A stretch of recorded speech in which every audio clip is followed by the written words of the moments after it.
Buenos días. Antes que nada, quiero agradecerles a todos ustedes que hayan venido a este 6º Congreso Marítimo Nacional. Les agradecemos mucho de parte de la Liga Naval Española, de la Real Liga Naval Española, su presencia aquí y que nos ayuden en este esfuerzo por promocionar todos los sectores de la náutica en nuestro país. Bueno, también agradecerle mucho a los ponentes que nos han acompañado en esta mesa redonda que está destinada a debatir los nuevos ámbitos normativos dentro de la marina deportiva. Bueno, nos acompañan Ana Núñez Velasco, que es subdirectora general de Seguridad, Contaminación e Inspección Marítima; Jordi Carrasco, que es director general de la Asociación Nacional de Empresas Náuticas; León Bonor Ondarza Fuster, es director del despacho Ondarza Abogados y secretario de la Asociación Española de Grandes Yates. También Álvaro García de Polavieja, que es fundador y CEO de SailWith y director adjunto de Cenáutica. Bueno, sin más, vamos a empezar planteando las cuestiones a nuestros ponentes y luego abriremos el turno de preguntas que queda para que ustedes puedan plantear las cuestiones que consideren oportunas. Ana, el sector está esperando con interés la entrada en vigor del Reglamento General de Ordenación de la Navegación Marítima, por entender que ello va a agilizar los procedimientos de despacho de las embarcaciones de recreo. Su entrada inicialmente estaba prevista para el 1 de julio de 2024, se modificó normativamente y ahora está previsto para el 15 de agosto del 2025. Te queremos preguntar si entrará efectivamente en vigor este próximo verano y qué ventajas conllevará su implantación respecto al régimen actual de despacho aplicable a las embarcaciones de recreo. Bueno, gracias. Bueno, primero agradecer a la organización y a todos el haber contado con Marina Mercante para poder participar en esta mesa redonda. Y entrando en materia, pues efectivamente el Reglamento de Ordenación de la Navegación Marítima se aprobó con el Real Decreto 186 del 2023. Se retrasó la entrada de ciertos capítulos, los que eran del despacho, enroles, desenroles, etcétera, a julio del 24, al 1 de julio del 24. Y aún lo tuvimos que retrasar un poco más para que entrara en vigor este año, el 15 de agosto. La razón de estos retrasos fue porque el propio reglamento prevé en su artículo 4 la existencia de una aplicación informática que pueda controlar que todo lo que dice el interesado es correcto.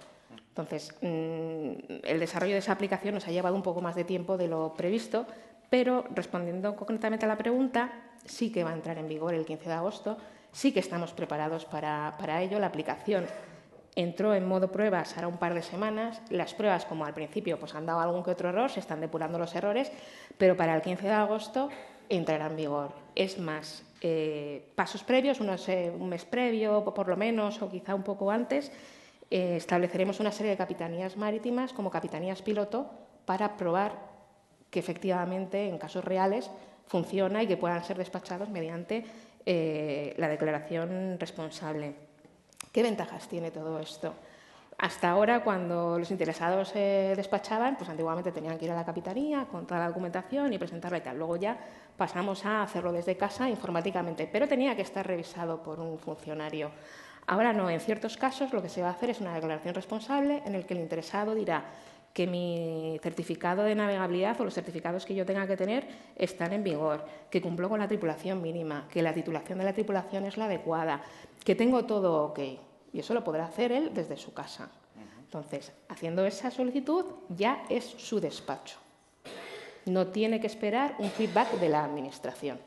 Entonces, también es cierto que esa aplicación le irá diciendo al interesado si eso es correcto o no. Es como un semáforo rojo-verde. Si todo está correcto es verde, si hay algo incorrecto es rojo. Lo que no quiere decir que le impida al interesado el solicitar y el tener el despacho por declaración responsable. ¿Y a quién beneficia todo esto? Bueno, pues en los casos concretos en los que estamos tratando, a los buques y embarcaciones de recreo les beneficiará. A embarcaciones de recreo con tripulación profesional también podrán acogerse a este despacho simplificado. Las embarcaciones de lista séptima que pasen a lista sexta, eso ya no, a la diré las excepciones, pero cualquier embarcación que haya despachado previamente con despacho expreso podrá beneficiarse del despacho responsable. ¿Quiénes no podrán acogerse a esto? Pues aquella embarcación, pues por ejemplo, las que pasan de vista séptima a sexta, la primera vez que despachen tendrán que tener un despacho expreso. Cuando sea la primera vez que despachan en España, como no tenemos datos, tendrán que tener un despacho expreso. El último despacho en la vida del barco, como va a hacer otra cosa que no es lo contemplado en su despacho, tendrá que solicitar el despacho expreso. Pero a la inmensa mayoría de la náutica de recreo le va a facilitar mucho la vida la entrada en vigor del Reglamento de la Organización de la Navegación Marítima. Bueno, estupendo, esperemos que así sea. Bueno, Jordi, la estrategia marítima de la Dirección General de la Marina Mercante ha diseñado para el 2024-2050 contempla diversos ejes, entre ellos uno relativo a la náutica de recreo. Con relación a este eje, te quería formular la siguiente pregunta. ¿Cuáles crees que son las razones por las cuales el sector de la náutica de recreo ha sido incluido en el Plan de Descarbonización Nacional? Bueno, muchas gracias. En primer lugar, agradecer a la Real Liga Naval y al Clúster Marítimo Español por invitarnos al Congreso y a los asistentes por iniciar la jornada con nosotros y tener un espacio para hablar de náutica de recreo. Como comentas, vamos a tener dos hojas de ruta en los próximos años para desarrollar todo lo que es la náutica de recreo en España. Por un lado, la estrategia marítima que ha incluido a la náutica de recreo como un sector estratégico, porque evidentemente lo es. Os doy dos datos muy fáciles, ¿no? El valor añadido bruto que genera lo multiplica por 5, el efecto directo e indirecto que tiene la náutica de recreo en España, y el empleo por 4, ¿no? Es decir, entonces, por lo tanto, vemos que son un efecto multiplicador. Y luego hay un pilar que para mí también es esencial, que tiene un efecto deslocalizador, es decir, un efecto sobre la territorialidad, porque el 50% de la actividad se produce en ciudades de tamaño medio, ¿vale? Por lo tanto, genera un efecto sobre el territorio que es transversal, ¿no? Y en ese sentido, el segundo eje, el Plan Nacional de la Descarbonización, que se incluye en la estrategia marítima, cómo no, tenía que también tener un hueco para la náutica de recreo, ¿vale? Es evidente que no somos un sector que sea excesivo en emisiones, ¿no? Ayer decíamos el dato, las emisiones a nivel mundial es el 0,1%, el transporte marítimo es el 3%. Para poneros un ejemplo así muy gráfico, en una semana de transporte aéreo de larga distancia ya se consume más emisiones que toda la náutica de recreo en el mundo, ¿no? Pero eso no quiere decir que estamos en la ola verde, que generamos impacto en el entorno marino que debemos cuidar y que además es nuestro principal activo, y por lo tanto tenemos que tener estrategias para descarbonizar nuestra flota, ¿no? La realidad es que no hay un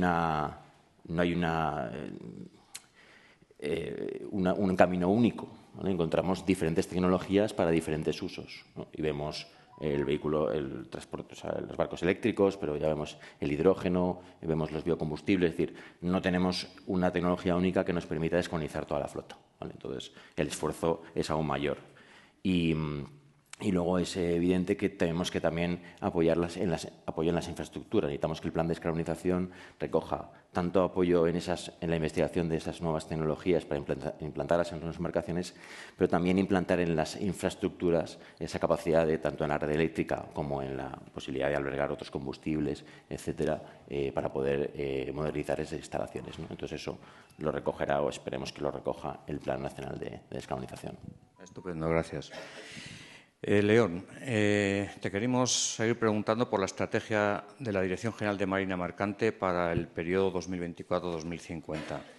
¿Cuáles crees que son las razones por las cuales el sector de la náutica de recreo ha sido incluido en la estrategia marítima? Pues, gracias, Óscar. Gracias también al Clúster y a la Real Liga Naval Española por darme la oportunidad de estar aquí también con todos vosotros. Y respondiendo a Óscar, simplemente, ese es el titular, es la gran importancia y el peso que la náutica de recreo ha ido adquiriendo en los últimos años, tanto desde el punto de vista económico, Jordi ya nos ha dado algunos datos, como desde el punto de vista jurídico, que ahora voy a pasar a comentar. Desde la óptica económica, sin dar ahora los datos, es verdad que es un subsector de la economía muy importante, por lo que decía, el impacto, es decir, ese efecto directo más el efecto indirecto y el efecto inducido. Y el sector de la náutica de recreo pues, relacionado con el sector del turismo, pues también lo que hacen es incrementar y dar valor al sector, a la economía nacional. Ejemplo evidente de esto significa, por ejemplo, cojamos un megayate que viene a Aguas Españolas, se dedica al charter, al arrendamiento náutico, pues los clientes que van a bordo tienen unas necesidades o unos deseos. Esas necesidades o deseos tienen que ser proporcionadas por empresas que están normalmente radicadas en el puerto en el cual el barco o tiene base o va a recalar. Es decir, allá donde va el barco deja dinero. Y ese dinero queda en manos de pues, floristerías, astilleros, empresas de buceo, empresas de turismo, tecnificación, innovación, etc. Es decir, es un valor añadido evidente. Y desde la óptica jurídica, la relevancia es importante, hay que tenerla en cuenta, porque no hace muchos años se debatía el tema que si la legislación de la náutica de recreo estaba fuera del derecho marítimo. Pues no solo no es así, sino que en la actualidad en la náutica de recreo aparecen los dos grandes pilares legislativos nuestros, que son el Real Decreto Legislativo 2/2011, del texto refundido de la Ley de Puertos y Marina Mercante, y la Ley de Navegación Marítima, la Ley 14 del 2014. Y si eso no fuera poco, pues en el futuro compendio de la náutica de recreo o de la normativa, ahí estará, o sea, hay un esfuerzo por parte de las administraciones para recoger toda la náutica de recreo y refundirla, porque evidentemente es muy amplia y está dispersa. Para terminar, hay que añadir un aspecto negativo. Ayer, en una de las intervenciones, el almirante jefe del Estado Mayor de la Armada ya lo comentó. España vive de espaldas al mar y eso es una cosa que hay que corregir necesariamente. Tomando datos, Carlos San Lorenzo nos comentaba ayer que las embarcaciones, el número de embarcaciones de recreo son aproximadamente 230.000 en toda España. Pero si tenemos en cuenta el número de embarcaciones con la dimensión de la población y los kilómetros de costa, estamos muy por debajo de otros países vecinos. Y ahí sí que voy a poner números, porque, por ejemplo, la ratio en España, por habitante, es decir, 4,2 embarcaciones por cada 1.000 habitantes, frente a 24 embarcaciones de cada 1.000 habitantes en Croacia, 15,7 en Grecia. Italia son 9,5 y 7,7 embarcaciones por cada 1.000 habitantes en Francia. Es decir, hay diferencia. Y en cuanto a los kilómetros, eso también es llamativo, porque España sale perdiendo y dice existen unas 2.500 embarcaciones por cada 1.000 kilómetros de costa, muy por debajo de, por ejemplo, Francia, que tiene 9.078 embarcaciones, o Italia, que tiene 7.800 embarcaciones. Todo lo cual evidencia una necesidad por apostar por este sector. Y hay cosas que mejorar, y ese es el objetivo. Ayer se hablaba también de retos y oportunidades, pues en esas estamos y vamos a ir a comentar un par de ellas. Y para terminar, el ejemplo de lo que estoy hablando lo dio ayer Diego Colón de Carvajal cuando se le preguntaba a él sobre Astilleros de Mallorca y nos dijo que era una empresa que el relevo generacional es ya una realidad, una media de edad de 41 años los trabajadores, sueldos elevados y condiciones laborables beneficiosas. Es decir, es un ejemplo claro de lo que supone la náutica de recreo y que, por tanto, hay que apostar por ella, sin duda. Efectivamente, muchas gracias. Álvaro, el mercado está evolucionando en los últimos años y está llegando a la náutica de recreo modelos de negocio basados en el uso compartido de embarcaciones y formas de consumo que van más allá de la compra o el alquiler tradicional de una embarcación.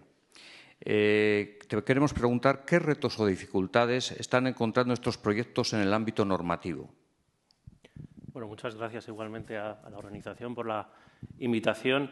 Efectivamente, igual que vemos en otros sectores más maduros de gran consumo como la automoción o como el turismo, el alojamiento turístico, en la náutica, como un sector también con un gran potencial, llegan nuevos modelos de consumo que lo que permiten es, en este caso, compartir activos que son caros, que al final los barcos requieren una inversión importante, entre más consumidores, lo cual pues, abre una nueva puerta para nuevos nichos de mercado en los cuales pues, consumidores que de otra manera no podrían permitirse la navegación de recreo pueden acceder a esta actividad mediante el uso compartido de embarcaciones en diferentes modelos que están saliendo en el sector, ya sea lo que es el cabin charter, que se conoce popularmente en Europa, que está creciendo mucho en los últimos años, o otro nuevo modelo que en Estados Unidos ya es muy fuerte y en Europa está creciendo bastante, que son los clubes de navegación, que básicamente están basados en el modelo de la multipropiedad,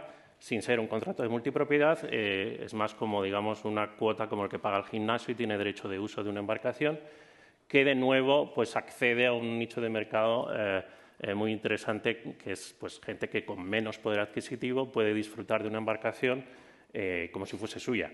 Esto es muy interesante porque al final se habla mucho de la necesidad de las nuevas tecnologías en cuanto a menos emisiones, pero también es muy importante que al final los espacios, los puertos que son reducidos y los barcos que también tenemos datos de que al final se utilizan muy pocos días, pues que tengan un uso más eficiente, que al final digamos que los consumidores puedan utilizar los mismos recursos, los mismos activos, compartiéndolos. Para esto, evidentemente, hace falta normativa acorde con los avances que hay a nivel de mercado. Y aquí el gran reto es que no ocurra lo que ha ocurrido en otros sectores. Todos conocemos popularmente lo que ha pasado pues, en el reparto de comida a domicilio, la Ley Rider, lo que ha ocurrido también con las VTCs. Entonces, seguramente estos nuevos modelos de consumo van a traer ciertas fricciones con modelos tradicionales, para lo cual es necesario que la Administración esté ante el reto de regular pues las vicisitudes de estos nuevos modelos. Porque además, una de las cosas que es muy importante, decía antes que estos nuevos modelos nos permiten captar a nuevos navegantes, lo cual es bueno para todos porque genera riqueza, genera más mercado, pero estos nuevos modelos requieren mucha financiación para crecer. Están basados mucho en modelos tecnológicos, en plataformas y requieren muchísima financiación. Y algo que a los inversores les gusta mucho es la seguridad jurídica. Entonces, cuando hay inseguridad, cuando hay un nuevo modelo que no tiene un sustento legal que lo protege, pues es más difícil captar esta financiación y, bueno, ahí es muy importante ser ágiles, que esto es a veces lo complicado a nivel normativo, en estar a las necesidades de estos nuevos modelos. Bueno, estupendo. Sí, es una magnífica forma de difundir la práctica náutica. Muy bien, gracias, Álvaro. Volvemos a Ana. Volviendo al reglamento, uno de los aspectos más novedosos es la posibilidad de cambiar el uso privado de una embarcación a un uso comercial de forma temporal. ¿Para cuándo está previsto el desarrollo normativo que permita utilizar esa opción y qué requisitos se pretende exigir para ello? Vale. Pues el desarrollo normativo que permite la aplicación del artículo 9A del reglamento, en el que se permite el cambio a uso comercial de una embarcación de uso privado durante no más de 3 meses de forma consecutiva, se está tramitando. De hecho, está muy avanzada ese trámite. Terminó el 7 de febrero, la semana pasada, creo, el trámite de audiencia del mismo. Ahora, pues bueno, estamos viendo las alegaciones que se han presentado para contestarlas, tenerlas en cuenta, etcétera, pero nosotros esperamos que el Real Decreto sea aprobado antes del 15 de agosto, o sea, para que pueda entrar en vigor antes que el propio despacho responsable, lo cual agilizará también todo mucho. ¿Qué tienen que cumplir las embarcaciones que quieren pasar durante ese periodo de tiempo de uso privado a uso comercial? Bueno, primero estar matriculadas en lista sexta, como no puede ser de otra manera. Tienen que tener, bueno, esto es un poco perogrullada, pero tienen que tener el certificado en vigor. Tienen que tener las inspecciones también en vigor, pero las inspecciones como lista sexta, no como lista séptima en la ITV, tienen que pasarla como lista sexta. Y luego también tienen que ser acreedores de un seguro que cubra a todas las personas que puedan estar en la embarcación. ¿Quién tiene que gestionar todo esto? O sea, no va a estar permitido, de hecho está prohibido, el arrendamiento entre particulares. O sea, la embarcación tendrá que estar gestionada por una empresa de charter náutico, que será la que gestione el alquiler de dicha embarcación. Entre privados está prohibido. Sí, tendrán que ser los modelos de gestión que a veces ofrecen algunas empresas de charter. Muy bien. León, te queremos preguntar desde el punto de vista fiscal, ¿cuál es el aspecto a destacar que más perjudica a la náutica de recreo? Vale, pues, y aquí en esta respuesta que hay unanimidad. Es el impuesto especial sobre determinados medios de transporte o el impuesto de matriculación. Que eso me da pie a comentar también el San Benito que tiene colgada la náutica de recreo, que es para ricos. Y eso es lo que nos ha dificultado siempre, ¿verdad, Jordi?, cuando hemos intentado explicar a las administraciones las bondades de este sector y las necesidades fiscales o de modificaciones fiscales que requiere.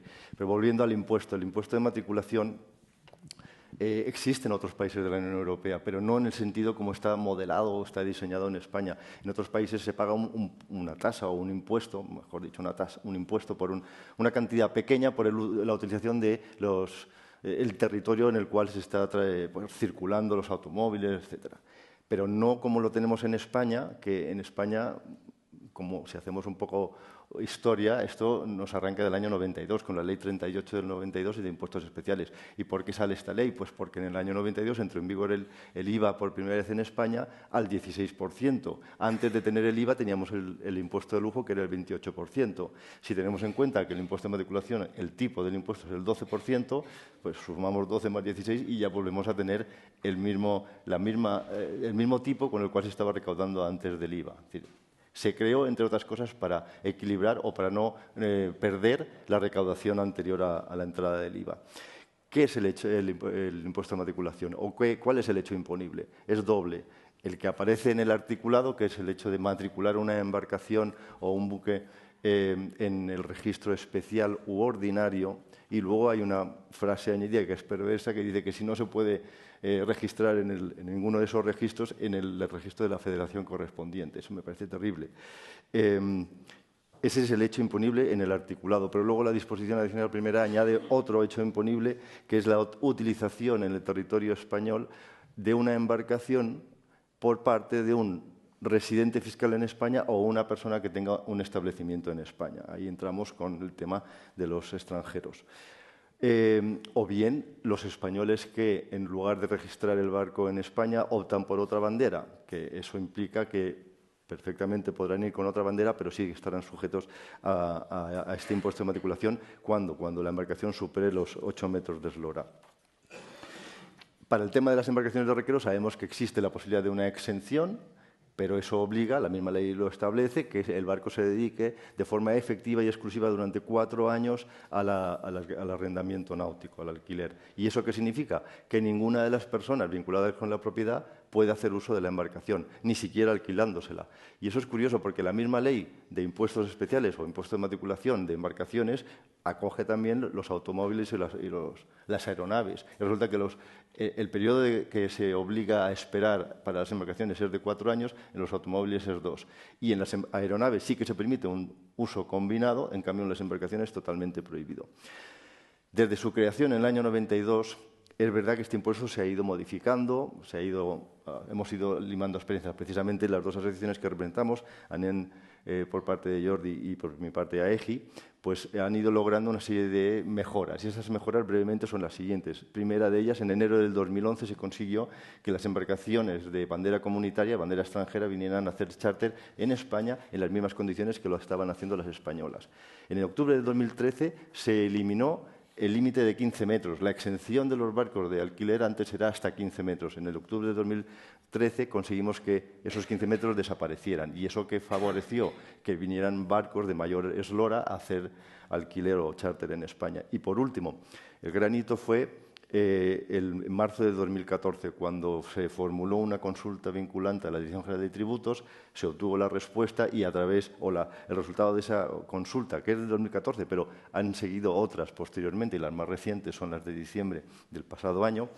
Eso es una consulta formulada por ANEN y AEGI y en ella la Dirección General de Tributos confirma que los no residentes fiscales en España y los que no tengan un establecimiento en España pueden traer su embarcación o buque aquí y hacer charter. ¿Eso qué significó? Pues la entrada, estamos hablando de 2014, por fin de los megayates en aguas españolas, porque hasta entonces no teníamos la oportunidad o el placer de ver esas megayates que navegan por nuestras aguas, o no en el número que tenemos actualmente.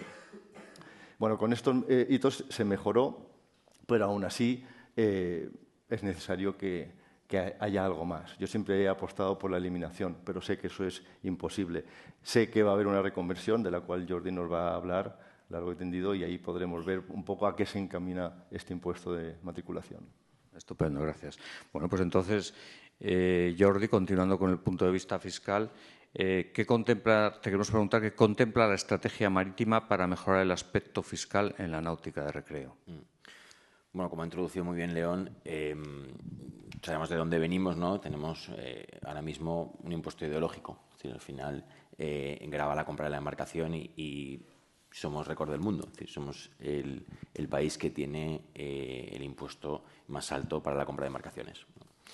Con un destino espectacular para disfrutar de la náutica de recreo, ¿no? Y entonces, bueno, por eso al final los números que reflejábamos, ¿no? de embarcación por habitante, uso, etcétera, pues son los que son, ¿no? Entonces, bueno, optimistas, ¿por qué? Porque tenemos una capacidad de crecimiento enorme y ahora lo que se trata es realmente de asegurando los ingresos que ahora mismo obtiene la agencia tributaria, poder reformular un impuesto que favorezca el crecimiento y que favorezca un entorno fiscal favorable, ¿no? Y ese es un poco el objetivo y es lo que está establecido en la estrategia marítima y lo que refleja es sustituir el actual impuesto por uno que tenga un devengo anual y además que se pague anualmente y además que vaya sujeto a criterios de sostenibilidad. Ahora mismo el impuesto grava embarcaciones de más de 8 metros, de cualquier tipo de propulsión o de cualquier tipo de construcción. Por lo tanto, es cero sostenible. Es decir, paga lo mismo un barco de vela que un barco de una motora que con X caballos, ¿no?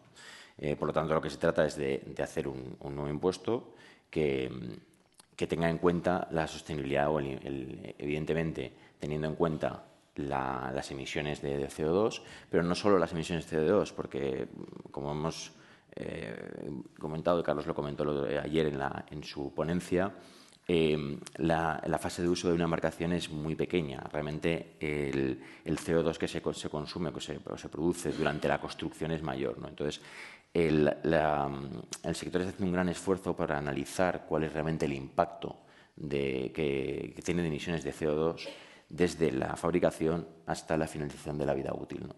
Y entonces determinar ese impacto y poder catalogarlo y haciendo un símil, poder etiquetarlo, ¿vale? Lo vemos en los vehículos, ¿no? Con las etiquetas, que los vehículos sí que, claro, como tienen una fase de uso, sí que van directamente al consumo de CO2 que hacen.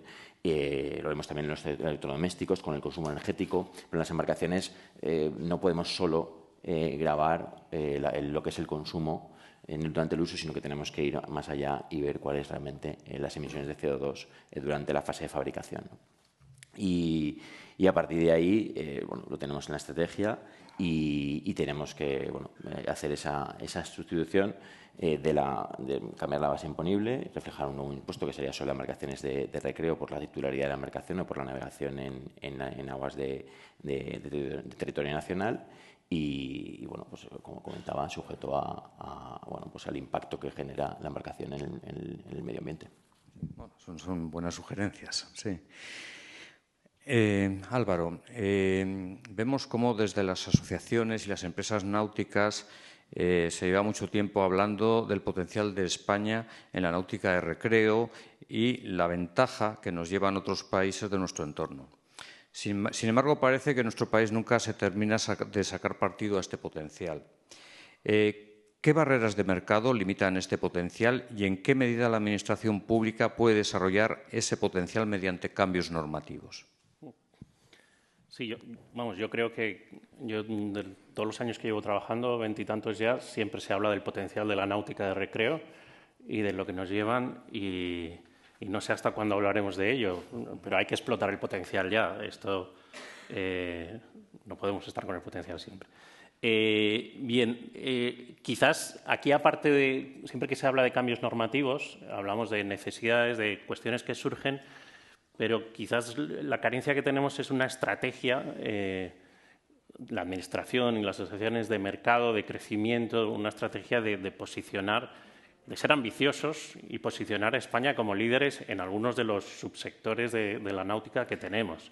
A mí siempre me ha llamado mucho la atención que España, con las características que tiene, con el líderes en turismo, no seamos líderes mundiales en que todo el mundo venga a querer aprender a navegar aquí, con las condiciones que tenemos, con las diferentes características que tenemos geográficas, el Mediterráneo, Atlántico, mareas, ¿no? Diferentes climas, islas, rías, diferentes tipos de cosas. Tenemos lo mejor para ser el destino top en el mundo para que la gente venga a aprender. Y, sin embargo, por supuesto no ocurre, no tenemos unas titulaciones como pudiesen tener los ingleses que son popularmente reconocidas a nivel mundial, pero no solo eso, incluso para un español, pues cualquiera que haya tenido una titulación náutica de recreo, por ejemplo aquí en Madrid, sabe que tiene 3 días al año para hacer un examen. Y como ese día tenga una boda o tenga un viaje de trabajo o tenga tal, pues no se dedicará a navegar, se dedicará al golf o a la hípica o a otra cosa. Entonces, existen una serie de embudos que dificultan mucho el acceso a una actividad recreativa como es la náutica, que muchas veces desde la Administración, pues por la falta de recursos, no tiene solución. Y quizás aquí una de las grandes apuestas, aparte de los cambios normativos que se está haciendo a largo plazo, es tender a liberalizar servicios como sería la emisión de titulaciones náuticas, que ya lo están haciendo otros países, al sector privado, por supuesto, con las mismas garantías estrictas que garanticen la seguridad de la vida humana en la mar y la formación de los navegantes. Pero si estas restricciones que muchas veces hacen que la gente que se anima a navegar no las solventamos, va a ser difícil. A mí, últimamente hablo mucho de lo que ocurrió con el COVID, en la época del COVID, el confinamiento. En las escuelas náuticas tuvimos una época que fue de las que más, donde más cursos para obtener titulaciones se vendieron, porque era natural, porque la gente quería irse a una burbuja, a estar alejados, y fueron 1 año y medio aproximadamente en el que la náutica tuvo pues una de las campañas de marketing más potentes que se ha tenido nunca. La gente vio que la náutica era una salida para participar, para tener su ocio y su turismo, y esa ola pasó, y esa campaña pasó. Y hemos vuelto un poco a lo que teníamos antes. Y esas restricciones siguen ocurriendo, lo vemos en las escuelas todos los años, la cantidad de gente que se queda con las ganas porque dice, bueno, es que esto es a veces un poco restrictivo. Bueno, hay un reto ahí. Bueno. Uno de tantos, ¿no? Uno de tantos. Muy bien. Por último, Ana, te queremos preguntar en relación con el borrador del Reglamento General de la Navegación de Recreo, en el que la Dirección General de Marina Mercante está trabajando desde hace un año. ¿Cómo va el avance en la redacción de este reglamento que regula la navegación de recreo? Y si nos puedes adelantar algunas novedades que se contemplan en dicho reglamento. Vale. Bueno, una de las cosas, el objetivo de este reglamento es, entre otras cosas, pues, dar respuesta a ciertas situaciones que aquí se han comentado compañeros en la mesa, el actualizar nuestras normas, porque las normas que tiene Marina Mercante con respecto a la náutica de recreo son muy dispersas y hay algunas que son muy antiguas, por tanto no responden a la situación actual del mercado ni de la náutica de recreo. Entonces, de hecho, fue el propio ministro, mediante mandato, que ordenó crear una comisión, que no es una comisión únicamente configurada con funcionarios, sino que es una comisión mixta en la que pertenecen funcionarios de Marina Mercante y expertos del sector, que son los que están elaborando ese reglamento con el objeto de, entre otras cosas, dinamizar muchos procedimientos y dar respuesta a muchas peticiones del sector. Es decir, el sector nos dice que las embarcaciones tienen muchísima documentación a llevar a bordo. Pues se va a intentar, también tengo que decir que los miembros de esa comisión tienen obligación. Yo no pertenezco a la comisión y los miembros de esa comisión tienen la obligación, hay una cláusula de confidencialidad y sigilo. O sea que aquí lo que yo pueda decir son cuestiones que toda lógica prevé y que son cuestiones que ha solicitado el sector y, por tanto, que se harán. Simplificar los procedimientos, matriculación, registro, darle una vuelta a las inspecciones de las embarcaciones, darle una vuelta a las titulaciones, quizá meter nuevas atribuciones, modificar, tanto ampliar condiciones como tiempo, la otorgación de los permisos temporales de navegación. O sea, al final es adaptar lo que tenemos a la situación actual e intentando hacerla más ágil y menos burócrata. Seguro que el sector lo agradece. Queremos. Muy bien. Jordi, la mejora del sector implica el aumento de embarcaciones y dada la conocida escasez de atraques que se pone de manifiesto especialmente en verano, ¿qué se ha previsto con relación a las instalaciones náutico-deportivas? Bueno, comentabas que la mejoría del sector conlleva el aumento de embarcaciones. Evidentemente sí, pero te voy a añadir otra variable que es importante, que es no solo el aumento de las embarcaciones, sino el uso de las embarcaciones. Tiene que aumentar el uso de las embarcaciones que se hace actualmente. Y ahí juegan un papel muy importante las instalaciones náutico-deportivas, ¿no? Hablamos de la escasez de amarres, es una realidad, hay una escasez de amarres, no se van a ampliar los puertos, pero sí que se pueden, tenemos que ser imaginativos en ampliar las láminas de agua que hay dentro de los puertos, ¿no? Nuevas distribución de atraques, que la náutica de recreo se incorpore en espacios que estaban usados por otro tipo de actividades que se realizan en el puerto que están disminuyendo y por lo tanto la náutica de recreo, que genera un valor añadido, puede adaptarse y pues ocupar esas láminas de agua. Y luego trabajar mucho desde las instalaciones en dinamizar esos usos, ¿no? Es decir, no hay barco menos sostenible que el barco que no se utiliza, que está parado y que se utiliza 10 o 15 días al año, ¿no? Ese barco no realiza mantenimiento, no produce, no se mueve, no se va a otros destinos, etcétera. Entonces ahí tenemos, como comentaba Álvaro, fomentar los usos compartidos, los nuevos usos colaborativos, clubes de navegación, que desde los puertos deportivos se fomente ese tipo de actividad. El charter, que antes, hace 20 años, teníamos menos flota, ahora ya tenemos una flota capaz de acaparar la demanda que hay, hay que desde los puertos hay que incentivar ese tipo de usos, ¿no? Y luego, como no, que en el sector nos preocupa mucho, en esos planes de interacción puerto-ciudad, la náutica de recreo tiene que ser protagonista. Es decir, vemos algunos proyectos con universidades en los puertos o salas de congresos, etcétera. Está muy bien siempre dentro de que el plan de integración lo plantee, pero siempre y cuando no desplace a la náutica de recreo, porque una sala de congresos puede estar en medio de la ciudad, no tiene por qué estar en un puerto deportivo, ¿no? En un puerto de interés general. En cambio, la náutica de recreo, como cualquier otro tipo de uso de actividad marítima, solo puede generarse en un puerto deportivo, ¿vale? Entonces, es importante que se generen esos espacios de amarres o de nuevos varaderos, de zonas de refit and repair dentro de esos planes de interacción puerto-ciudad, porque además es la manera de acercar el puerto a la ciudadanía. Es muy fácil hablar de que la ciudadanía se acerca al mar diciendo que en el puerto haces conciertos, pero es que eso no es acercar la ciudadanía al mar. Acercar la ciudadanía al mar es hacer instalaciones que realmente sean puertas de acceso al mar para que la gente conozca y navegue y disfrute de ese polideportivo que tenemos en la puerta de casa, los que tenemos la suerte de vivir en zonas costeras, ¿no?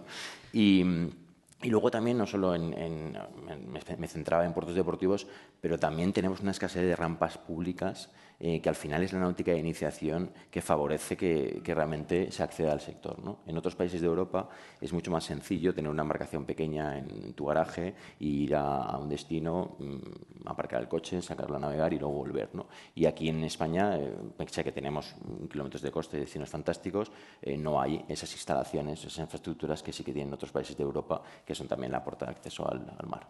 Sí, que sean, instalaciones públicas puestas al servicio de públicas de los ciudadanos. o privadas, pero puertas a más canales de acceso en las playas. Es decir, que el ciudadano no tenga barreras de entrada al mar, sino que tenga accesos. Un acceso directo al mar. Estupendo, gracias. León, en tu opinión, ¿existe algún otro extremo que sea necesario abordar y que no esté incluido en el proyecto diseñado por la Dirección General de la Marina Mercante? Sí, hay uno. Pero es muy claro el por qué no está dentro de esa estrategia, porque excede las fronteras en España. Me refiero a las titulaciones profesionales en la náutica de recreo. Eso requiere una unificación de criterios con los países de la Unión Europea y alguno externo, y eso es muy difícil. El problema es que son los turistas los que quieren venir aquí en mucha mayor medida que nosotros allá. Es decir, el problema lo tenemos aquí y aquí tenemos que dar una solución. Viene la gente a navegar aquí, quiere alquilar un barco, quiere que a lo mejor tener un patrón porque no tiene titulación o no tiene experiencia suficiente, le gustaría además que ese patrón hablara su idioma, tiene una serie de elementos que es necesario tener en cuenta a la hora de poder autorizar estas embarcaciones. ¿Qué ocurre aquí ahora en la actualidad? Pues que la Autoridad Marítima no quiere o no puede autorizar las titulaciones de otros países de la Unión Europea para que naveguen en barcos que están aquí operando legalmente. Y para eso lo que requiere es que de cada bandera se certifique o se confirme la validez de ese certificado. ¿Qué ocurre? Que a su vez esos gobiernos de otros países lo que están diciendo es que, oiga, que mis normas se aplican en mis aguas territoriales. Si mi barco se va a España, que sea España la que decida. Y yo creo que por ahí podríamos buscar una solución. ¿Y cuáles son? Evidentemente, la solución ideal, pero que no es factible, sería unificar un criterio de un título profesional deportivo a nivel de la Unión Europea y algún que otro Estado. Pero eso os digo que no lo veo viable porque son muchos los criterios y muchas las opiniones que se verían enfrentadas. Entonces, quizá la solución a más corto plazo sería que nuestra autoridad marítima permitiera que títulos de la Unión Europea y algún que otro país, profesionales deportivos, pudieran venir aquí y ser enrolados, trabajar como patrón profesional en los barcos que estén dedicándose aquí a una actividad comercial. Pero no así a la ligera, sino que cuando es equiparar lo mismo con los títulos deportivos, que el criterio que se sigue con los títulos deportivos viene a ser coincidir nacionalidad o titulación con nacionalidad o lugar de residencia. Pues aquí sería lo mismo, que si viene una persona, un inglés, con cualquiera de las variantes del Yacht Ocean o los yachts con endorsement, pues pueda aquí ser reconocido y aceptado para poder ser enrolado en un barco que esté legalmente aquí haciendo la actividad de arrendamiento náutico. O el caso del PPR profesional español, pues sería ideal que pudiera un patrón profesional de embarcación de recreo ser el patrón no solo en las vacaciones españolas, sino también de otras banderas. ¿Y por qué? Aunque choque lo que estoy diciendo, es porque la autoridad marítima sería la que autorizaría en base a que de fuera le están diciendo, sé tú la que tome la decisión, ¿no? Pues por ahí va, y vuelvo a decir lo que he dicho antes, un reto y una oportunidad. Bueno. Estupendo, gracias. Bueno, y para terminar con las cuestiones, volvemos con Álvaro, al que le queremos preguntar que ante un posible crecimiento de la demanda de la náutica en los próximos años, ¿qué retos debe afrontar el sector para garantizar un uso compartido, sostenible y seguro de nuestras aguas para la práctica de la navegación de recreo? Bueno, aquí una de las cuestiones que yo creo que es muy importante y que creo que desde el sector se está trabajando bien es evitar la legislación en caliente, es decir, la responsabilidad de las empresas del sector por que no se den situaciones como la que se dio en el año 98 con la legislación de las motos náuticas, que hubo que hacer una legislación en caliente debido a la siniestralidad de un aumento grande del uso de las motos náuticas en aquel momento. Entonces, lo primero de todo, ante ese crecimiento, que las propias empresas sean responsables. Hablo sobre todo de alquileres, de pequeñas embarcaciones, a turistas que salen, bueno, pues que nosotros mismos seamos los primeros que cuidemos, lo primero, la seguridad de la vida humana en la mar, lo segundo, el cuidado del entorno. Hay que tener en cuenta lo que está ocurriendo en el turismo, en las grandes ciudades, la masificación que a veces genera rechazo social hacia, en este caso, el turismo. Bueno, a veces vemos episodios en la náutica similares en este aspecto y es importante que desde el sector seamos los primeros que cuidemos esto para que no se legisle en caliente, que al final no suele ser muchas veces la mejor solución. Y aparte de esto, coincido con lo que decía Jordi antes sobre la necesidad de optimizar el uso de las zonas portuarias. Cualquiera que haya ido a Estados Unidos y vea las marinas secas y cómo está allí desarrollado el uso del espacio, bueno, pues este potencial aquí no lo vemos tanto. Probablemente pues eso sea un impulso importante que también ayude a que el crecimiento sea de forma sostenible. Y aquí, de nuevo, pues tengo que meter la cuña publicitaria del uso compartido, que al final, bueno, pues la lámina del espejo de aguas es reducida. Cuantos más lo podamos usar, porque al final, incluso paseando en agosto por un puerto deportivo, un domingo, muchas veces vemos muchos marcos amarrados, bueno, pues hagamos soluciones más eficientes para poder compartir los puertos y los barcos entre más navegantes. Sí, y así atraer más actividad a la náutica deportiva. Bueno, muchas gracias. Vamos a iniciar ahora un turno de preguntas en sala. Les voy a pedir, por favor, que sean muy concretos en sus cuestiones para que podamos intervenir el máximo número de personas. A ver, bueno, les van a ir pasando un micrófono para que puedan formular sus preguntas. Hola, Kay. Buenos días. Muchísimas gracias. Enhorabuena a los organizadores. Y muchísimas gracias a los ponentes por vuestra intervención. Bueno, soy Miguel Lamet, Comismar, y tomo el reto que has lanzado porque coincido 100% con el problema del uso compartido y de la masificación. Es bienvenida la masificación porque evidentemente estamos comentando la proyección del sector de recreo, y está viniendo, y de hecho lo estamos viendo. Lo que pasa es que, como en esta vida pasa siempre, tenemos el problema contrario. Y lo que estamos viendo en momentos punta, en los veranos, en las dársenas, en las bahías, en las zonas de tráfico, es verdaderamente preocupante. Estamos viendo una situación anárquica. Es imposible compatibilizar las embarcaciones que ahora se están conviviendo, sobre todo en las zonas de entrada y salida en los puertos. Yo comprendo la dificultad que hay para controlar todo esto, pero es muy difícil. El paddle surf con un megayate, la motonáutica, el problema del velero, un fondeo sale del otro lado.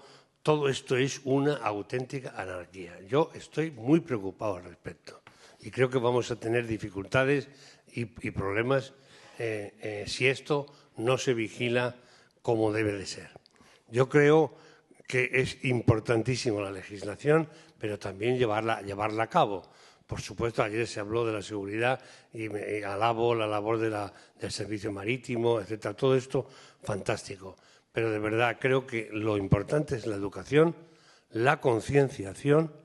Lo mismo que pasó hace tantos años con los coches. Ahora estamos en una sociedad que acaba de alguna manera nacer para este mundo. Y en concreto, un punto. En el texto que se ha presentado para el de la refusión de las 3 leyes, me ha llamado muchísimo la atención el hecho de que, por ejemplo, en el FIAR, el fichero informativo informático de embarcaciones de recreo, no se exima a las motos náuticas de estar registradas, cosa que no lo comprendo y no sé por qué, y que de hecho sería una gran ayuda para llevar a cabo el control, el que estas embarcaciones, o estos artefactos, por decirlo de alguna manera, estén incluidos también en este fichero. No sé el motivo. Y desde luego, pues la pregunta es ver cuál es vuestra sensación al respecto de cómo de vigilar todo esto, de mejorar el tráfico y toda la compatibilidad de embarcaciones y artefactos tan diversos. Muchísimas gracias. Muy bien, gracias. Si quieres, sí. Intervengo yo por la parte de...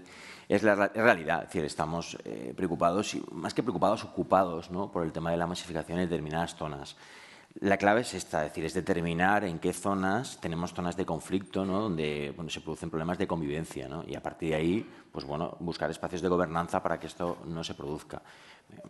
Hablamos de Baleares, por ejemplo. Además tenemos aquí a Toni Mercant que están haciendo, bueno, pues esos espacios de gobernanza donde esa interlocución sector privado con la administración para poder ordenar adecuadamente todos estos usos. La náutica de recreo en Baleares es importantísima, es una locomotora tanto para los puertos como para la administración, pero es verdad que tenemos que que ser muy precavidos o tenemos que estar preocupados porque haya una buena convivencia entre todas las actividades marítimas, ¿no? Nos consta que ha habido problemas en entradas de puertos parando embarcaciones comerciales, embarcaciones de recreo. Bueno, pues hay que, evidentemente, apostar por la formación, la divulgación, pero luego también en determinados espacios, pues bueno, pues a lo mejor habrá que compartimentar o tener claro cuáles son o qué espacios son para una cosa y qué espacios son para otra, ¿no? Hablando, por ejemplo, en puertos donde se produzca esa convivencia del tráfico comercial con el tráfico de la náutica de recreo.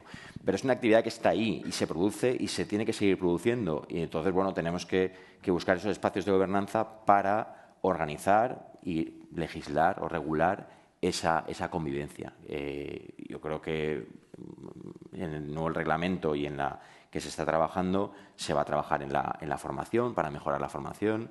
Hay incluso también la propuesta con el tema de las embarcaciones de charter sin licencia, que ha generado pues bastantes problemáticas, por alguna manera regularlo y bueno, somos conscientes de que tenemos espacios de convivencia que tenemos que regular y el papel del sector, nosotros como patronal, con la Administración, es una colaboración máxima para pues poder facilitar esos espacios, ¿no? esos usos, ¿no? Y que esa convivencia entre transporte marítimo, el uso de la actividad en las playas y también la náutica de recreo.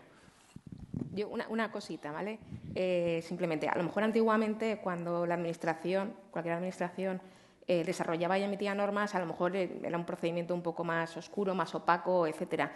Actualmente todas las normas que se aprueban, muchísimo antes de su aprobación, salen a audiencia pública para que en ese punto se hagan las alegaciones para, en el caso de que choquen ese tipo de cosas, es en ese momento en el que se hace una alegación y nosotros, si la tenemos en cuenta, se incluye en el documento y si no se tiene en cuenta, se responde por qué no se tiene en cuenta. Es ese momento donde se tiene que decir, creo que por este motivo debería hacerse esto, solo esto. Sí, yo un matiz muy rápido, coincidiendo totalmente con la exposición y estando totalmente de acuerdo en que la formación, la legislación, la ordenación son factores fundamentales. Quiero ser optimista porque creo que la tecnología también va a ayudar mucho. Ya estamos empezando a ver barcos autónomos, pequeñas cuestiones que van saliendo. El día de mañana esto también ayudará. Entonces, en ese aspecto quiero ser optimista de que la tecnología también ayudará a ordenar esto. Muy bien. ¿Había otra pregunta aquí en la segunda fila? Sí. Hola, buenos días. Soy Toni Mercant, soy el director general de Puertos y Transporte Marítimo de la Comunidad Autónoma de Baleares. Gracias por invitarnos aquí. Tengo una pregunta para Ana. El resto los tengo más a mano. Nosotros tampoco estábamos en la comisión técnica. Como sabéis, tenemos competencias estatutarias en el Estatuto de Autonomía de las Islas Baleares, ley orgánica que nos da competencias exclusivas en el transporte entre puntos y puertos de las Islas Baleares que no tengan conexión con el exterior. Y en base a esto, en el 2017 tenemos un decreto de charter donde regula las actividades comerciales. Hasta aquí, perfecto. Pero a las competencias que tiene la Dirección General de la Marina Mercante en los puertos, ¿es tan residual? Y os pongo un ejemplo. En Baleares hay 20.800 amarres, de los cuales 4.300 son de gestión directa del ente público Islas Baleares, que están en lista séptima y que del momento en que entre en vigor el que puedan comercializarse durante 3 meses, con una lista de espera de 7.000 van a perder su amarre en base. O sea, el lío que se puede montar en Baleares es descomunal. Ya os podéis reír del taxi, del Uber y de todo. Cada uno tiene competencias donde las tiene y donde no las tiene, no las tiene. Entonces, intentar regular donde uno no tiene competencias. Yo vivo en un pueblo de Mallorca que está a 80 kilómetros y tengo 14 rotondas. No me puedo parar con mi coche en una rotonda y coger a 4 alemanes y cobrarles 4 euros a cada uno porque el colectivo del taxi me estaría esperando en Palma.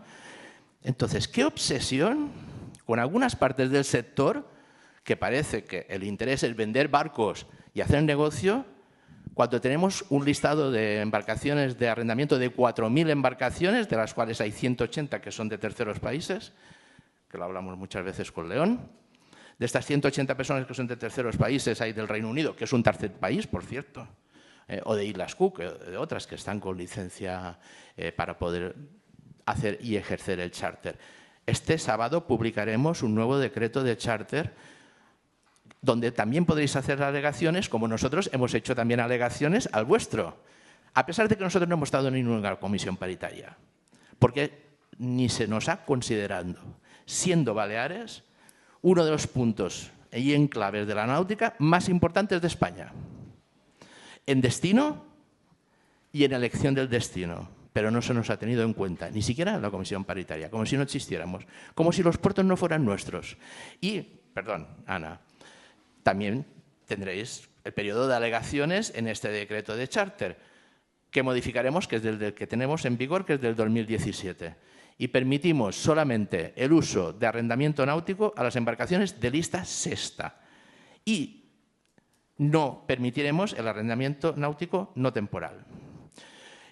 Y con las manifestaciones que tenemos de masificación turística en las Islas Baleares, que tenemos manifestaciones constantes, creo que este reglamento no beneficia en nada, y lo ha dicho Álvaro, que se están empezando a dar situaciones en contra de la náutica en que no podamos tener una reacción de la ciudadanía en contra de esta especulación del dominio público, porque al final no deja de ser una especulación del dominio público que está o temporalmente concesionado o en ocupación temporal. Porque al final, si no hay un amarre, que es lo más buscado en las Islas Baleares, no hay barco, y si no hay barco, no hay negocio. Por tanto, no entendemos por qué no nos habéis considerado en estas comisiones paritarias, porque creemos que tenemos la llave de la posibilidad de que esto salga adelante. Gracias. Creo que estás confundiendo un par de cosillas. Una, la comisión que se creó por mandato del ministro de Transportes no ha participado en esto. Está participando en la creación del reglamento de la náutica de recreo. Por tanto, en la modificación, en el reglamento donde se modifican ciertas normas de la Marina Mercante, en el que viene el cambio de lista séptima a sexta, no ha habido comisión. Eso se ha hecho como se hace en todos los reales decretos, en las que participa la Administración Marítima y luego lo pone a audiencia pública y, donde bien dices, podréis hacer las alegaciones, se explicarán o se tendrán en cuenta. Por tanto, no ha habido comisión ahí. Segundo, nosotros solo regulamos en lo que es de nuestra competencia. Nuestra competencia es la embarcación. Efectivamente, el amarre no es de mi competencia, no he regulado amarre. Nosotros solo regulamos ahí la posibilidad de un cambio de una embarcación de recreo que es de nuestra competencia para pasar de un lista séptima a un lista sexta. Una serie de condicionamientos y una serie de cosas que las comunidades autónomas, ya sea Baleares o cualquier otra, tienen una serie de regulaciones internas que limitarán o prohibirán ciertos usos o ciertos espacios de los que ellos sean competentes. Ningún problema, ¿eh? Más de eso es que no te puedo decir. Pero es que la parte esa no es de mi competencia. O sea, mi competencia es la embarcación y la seguridad marítima. Establecemos una serie de normas para intentar aumentar o garantizar la seguridad marítima. Pueden gustar o no pueden gustar, pero yo no soy competente de los amarres ni de los puertos. Si tienen una regulación en la que prohíbe el que estén en sus puertos o que hagan lo que sea, ciertas condiciones, yo en eso no me puedo meter. Yo regulo lo que es de mi competencia, más allá de la... No nos hemos extralimitado de nuestra competencia. Bueno. No tenéis ninguna competencia, es muy residual. Muy residual. Hay 7.000 personas que están en lista de espera en Baleares, desde hace 20 años esperando un amarre. Sí, pero eso no es que puede... O sea, están pagando 800 euros por el amarre y ahora se podrá comercializar durante 3 meses. Oiga, esto rompe con todo el equilibrio de esta organización dual que ha funcionado durante los últimos 30 años. Hemos regulado dentro de nuestras competencias. Vale. Bueno, pues yo creo que aquí han quedado claras las posturas. Tenemos que dar por finalizada esta mesa de Marina Deportiva ante los nuevos ámbitos normativos. Muchísimas gracias a los ponentes. A ver, tenemos que terminar ya. Muchísimas gracias a los ponentes y muchísimas gracias a todos ustedes por acompañarnos.